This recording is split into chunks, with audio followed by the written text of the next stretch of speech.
তোমরা সবাই কেমন আছো? আশা করি ভালো আছো, সুস্থ আছো। তো আমিও ভালো আছি।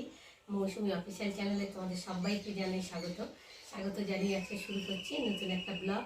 চলো তোমরা দেখতে থাকো, আশা করি ভালো লাগবে। তো ভালো লাগলে অবশ্যই একটা লাইক, কমেন্ট, শেয়ার, আমার চ্যানেলটাকে সাবস্ক্রাইব করে দিও। তো দেখো আমি বাসি গাছটা সেরে চলে গেলাম বাজারে। তো বাজার থেকে এলাম, তো এখন তোমাদের সাথে শেয়ার করবো আমি বাজার থেকে কী এনেছি। তো চলো দেখতে থাকো। প্রথমে দেখাই কুমড়ো, দেখতে পাচ্ছ কুমড়ো। তার মধ্যে কিছু নেই, এর মধ্যে শুধু রয়েছে পয়সার ব্যাগটা। চলো দেখা, পড়ে যাচ্ছে। আর দেখো এনেছি কাঁচা লঙ্কা।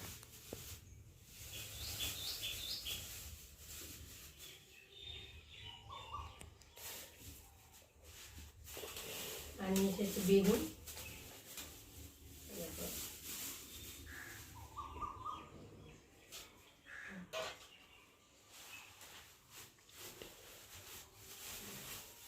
আর নিয়ে এসেছি পটল।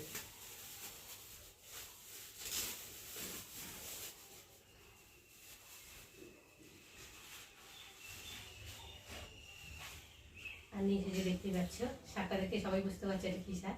তো এটা পাট শাক। এই শাকটা আমার মেয়ের ভীষণ প্রিয়। তো আজকে দেখতে পেলাম বাজারে, তো আনলাম মেয়ের জন্যে।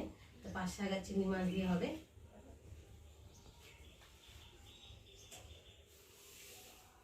মাছ থেকে রক্ত পড়ছে। আর নিয়ে এসেছি আলু।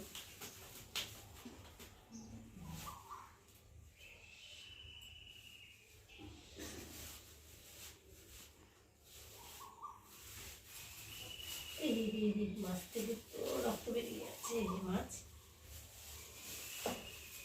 প্লাস্টিক ভরে নিয়ে এসেছি, কেননা এখন প্লাস্টিক যা পাতলা।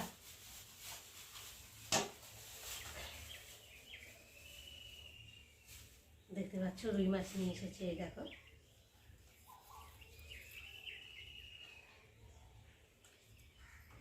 হাফ নিয়েছি, গোটা না, দেখতে পাচ্ছ হাফ মাথা, পেটিও আছে, লেজা হাফ নিয়েছি। একটা বড় হয়েছে, তো আমরা দুজন মিলে ভাগ করে নিয়েছি, হাফ হাফ করে, দেখতে পাচ্ছ তোমার। আর সাথে নিচে অল্প করে একটু চিংড়ি মাছ নিয়ে এসেছি পাঁচ শাক দিয়ে খাওয়ার জন্য। তো দেখো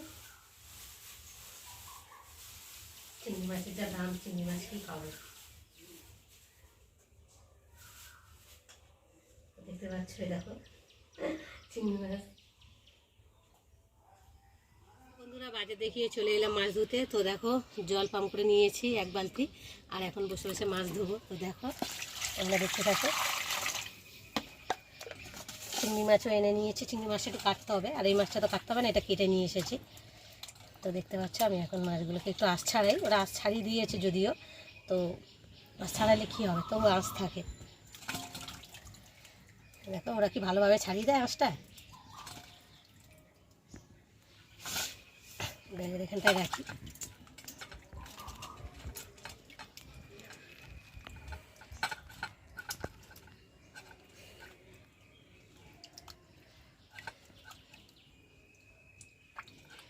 আর মাছটা খুব পছন্দ হলো আমার আজকে, একটু ভালো পেলাম, কেননা ডিম ছাড়া মাছ তো টেস্ট হয় খেতে। আর ডিমওয়ালা মাছে তো বেশ টেস্ট লাগে না, কেমন যেন ভ্যাত ভ্যাত করে মাছ। লেজা তো আছে অনেক আঁশ, দেখতে পাচ্ছ। মাছগুলোকে এখন ভালো করে ছাড়িয়ে নিই।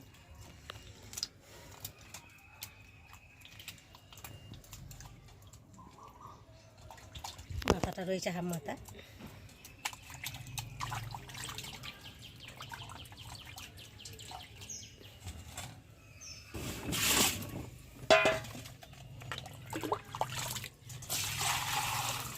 চিংড়ি মাছটা একটু জল দিয়ে রাখি, দেখতে পাচ্ছ চিংড়ি মাছটা পরে কাটবো।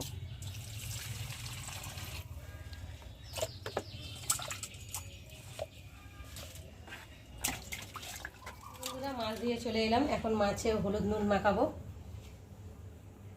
অল্প করে নুন দিলাম,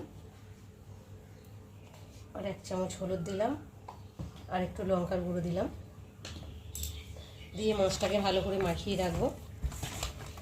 মাখিয়ে রেখে তারপর কোটাকুটির দিকে যাব। তার আগে মাছটা একটু ভালো করে নুন হলুদ দিয়ে মাখিয়ে রেখে দিই।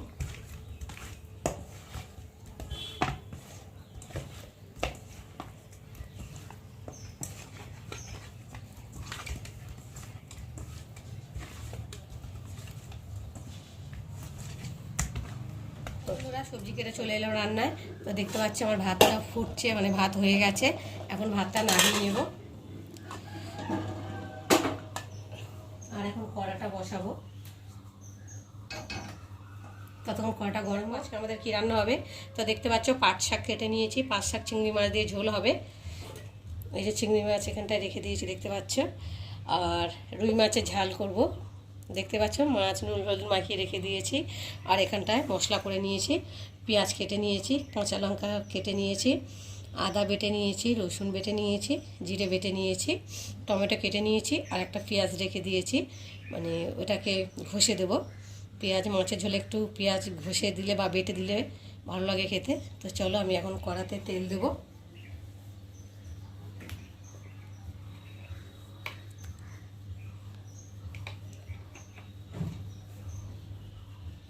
তেলটা একটু গরম হবে, তারপর মাছগুলো ছাড়বো, নাহলে মাছগুলো তো লেগে যাবে কড়ার মধ্যে।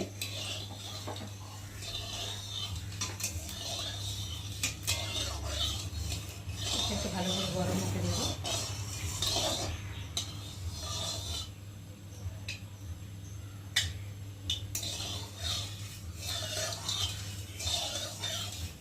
তেলটা গরম হয়ে গেছে দেখতে পাচ্ছ, তেলের কালারটা চেঞ্জ হয়ে গেছে।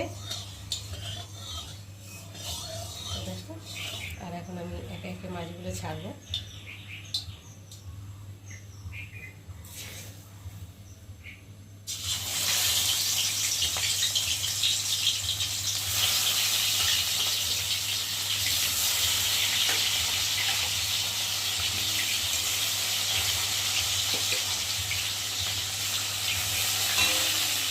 হয়ে গেছে আর আমি এই মাছগুলো তুলে নেবো। তো দেখতে পাচ্ছ মাছগুলো একটু সুন্দর করে ভেজেছি, একটু লাল লাল করে। মাছ একটু লাল লাল করে না ভাজলে ভালো লাগে না, মাছটা একটু গন্ধ লাগে। দেখতে পাচ্ছ ভালো করে ভাজা হয়ে গেছে দেখতে পাচ্ছ। আর আমি এখন তুলে নেবো একে একে।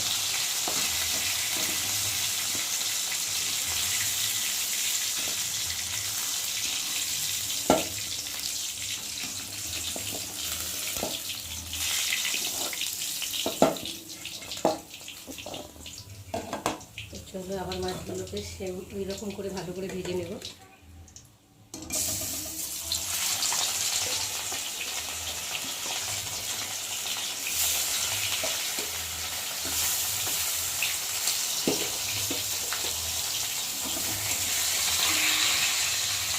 মাছ ভাজা হয়ে গেছে তো দেখতে পাচ্ছ, এই দেখো।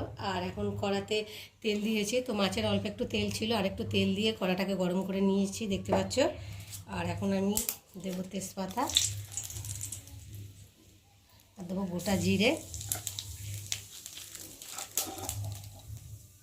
আর দেবো একটা গরম মশলা, দারচিনি আর এলাচ।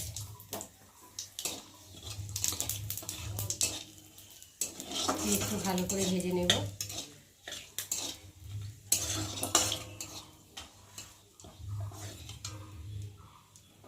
তো ভাজা হয়ে গেছে, এখন অল্প করে একটু পেঁয়াজ দেব।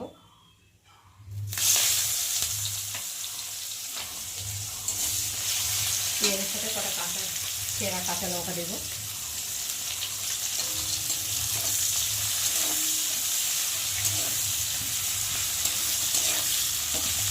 ভাজা ভাজা হবে, পেঁয়াজটা একটু নরম হবে।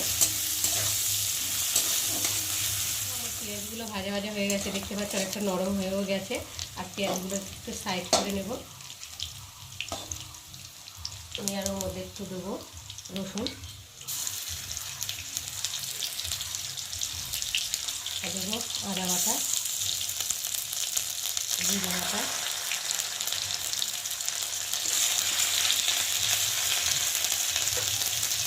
আর দেবো টমেটো কুচি, আর দেবো পেঁয়াজ বাটা,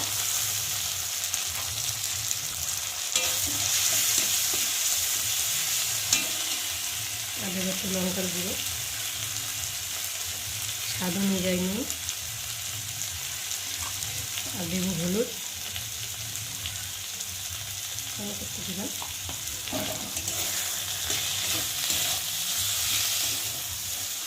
একটু মশলাটাকে একটু ভাজবো, যতক্ষণ না আদা রসুন পেঁয়াজের একটু কাঁচা গন্ধটা যাবে ততক্ষণ একটু ভাজবো।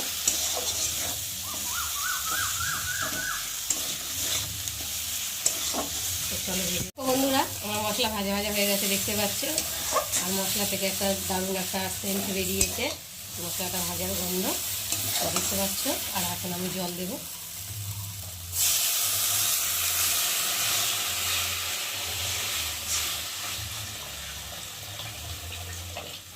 একটু মাখা মাখা করবো তো, তার জন্য বেশি জল দিলাম না, কাই মতো করবো মাছে। দেখতে পাচ্ছ জল দেওয়া হয়ে গেছে। তো ঝোলটা একটু চলে এলাম আবার 5 মিনিট পরে। তো ঢাকাটা খুলবো এখন। তো দেখতে পাচ্ছ খুলে নিয়েছি, আর এখন ঝোলটা ফুটছে দেখতে পাচ্ছ। ঝোল ফুটে গেছে মানে এখন মাছগুলো দেবো একে একে। দেখো মাছগুলো দিয়ে দিচ্ছি দেখতে পাচ্ছ ঢেলে। মাছের কালিয়া বানাচ্ছি তো, তার জন্য আলু ফালু দিলাম না। তো মাছের কালিয়া বানাবো। তো দেখতে পাচ্ছ মাছগুলো দেওয়া হয়ে গেছে, আর একটু ফুটবে তখন নামিয়ে নেবো। তো মাছের রেসিপিটা কেমন লাগলো তোমরা অবশ্যই। মাছের কালিয়া বানানো রেডি হয়ে গেছে দেখতে পাচ্ছ, আর এখন আমি একটু লাগিয়ে নেবো। চলো।